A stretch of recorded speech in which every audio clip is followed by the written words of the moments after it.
जिस प्रकार का उत्साह जनता में देखने का मिल रहा है, उससे भरपूर मैं विश्वास करता हूं इस बात का कि हरियाणा की जनता 10 की 10 लोकसभा सीट और करनाल विधानसभा सीट 11 कमल 4 जून को खिला करके मोदी जी को झोले में डालेंगे। निर्दलीय विधायक है 3 हरियाणा के, वो कांग्रेस में शामिल हो चुके हैं। की बात मैं अभी इससे पहले स्टेटमेंट दे चुका हूं।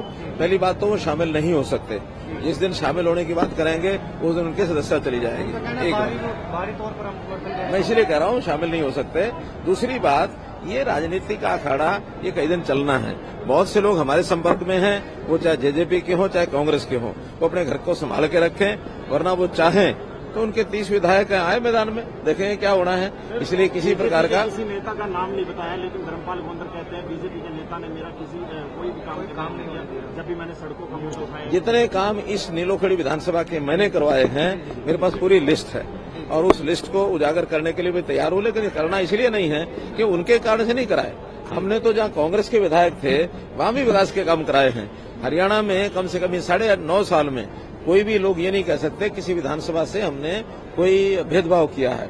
हरियाणा में मनोहर लाल ऐसा शख्स मुख्यमंत्री है कि पहली टर्म में जब हमारा पहला सेशन था, मैंने 5 करोड़ रुपया हर एक विधायक के लिए, किसी भी पार्टी का बना हो, उनको दिए।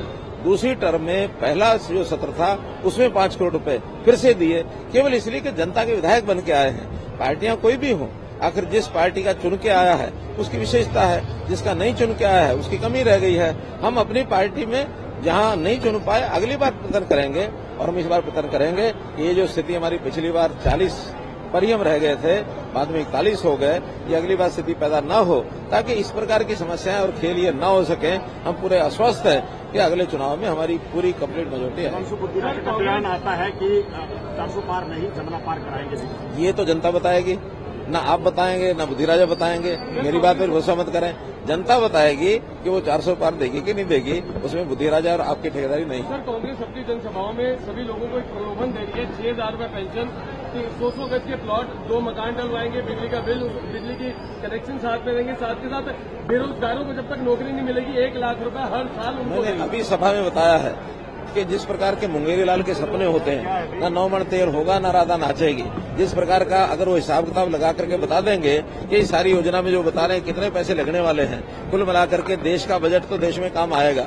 देश के बजट में अगर वो सोचते हो कि कहीं से हम मुफ्त का कहीं से फंड लेके आ जाएंगे, कहीं से नहीं आ सकता। और हमारी जनता, देश की जनता, प्रदेश की जनता, ये एक जमीर वाली जनता है। मुफ्त का खाने के बजाय ये तो आम आदमी में बहस में भी कह देते हैं, भैया तेरे बाप का दिया नहीं खाता, मैं अपना खाता हूँ। इसलिए कमा करके खिलाना ये मोदी जी की योजना है, नीति है कि लोग काम करेंगे, मेहनत करेंगे, हमारी बहनें लखपति दीदी बनेंगी, ताकि अपना जो रोजगार वो करती हैं सेल्फ हेल्प ग्रुप से, उसको बेचने के लिए, उसकी मार्केट के लिए उपलब्ध कराएंगे, नए उत्पाद देंगे। हमारे नौजवान जो हैं बेरोजगार हैं, उनमें जो नौकरी, जो अच्छी टैलेंट वाले हैं, उनको सरकारी नौकरी देंगे। जिनका उसमें बारी नहीं आएगी उनको हम कोई टैलेंट सिखाएंगे, उनकी स्किलिंग कराएंगे और उनको लोन दिलाएंगे, उनका काम कराएंगे। हमारे यहाँ बहुत योजनाएं हैं, स्टैंड अप योजना, स्टार्टअप योजना, और हरियाणा में हमने मुख्यमंत्री अंत्योदय परिवार उत्थान योजना के अंतर्गत 50,000 परिवारों को इस प्रकार के काम दिलाए हैं। तो रोजगार दिलाना हमारा काम है, लोग कमाएंगे, खाएंगे। धन्यवाद।